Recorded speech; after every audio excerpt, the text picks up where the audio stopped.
আজ বানাবো মশলা আলু। তার জন্য প্রথমে আলুগুলোকে কেটে সেদ্ধ করে নিয়েছিলাম, দিয়ে আলুগুলোকে ছাড়িয়ে রেখেছি। এবার কড়াইতে তেল দিয়ে দিলাম গোটা জিরে আর তেজপাতা। তারপর দিলাম সেদ্ধ করে রাখা আলুগুলো।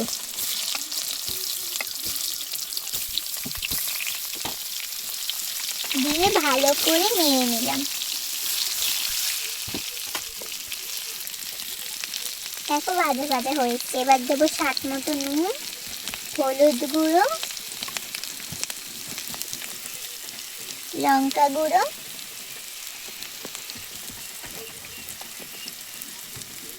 জিরে গুঁড়ো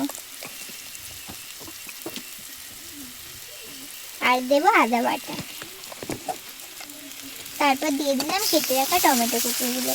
তারপর ভালো করে নেড়ে নিচ্ছি। তবে সামান্য জল দিয়ে ঢাকা দিয়ে দিলাম। কিছুক্ষণ পর ঢাকা খুলে আবার নেড়ে নিচ্ছি।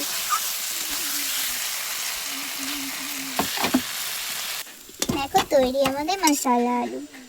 এবার ওপরে ধনেপাতা ছড়িয়ে দিলাম।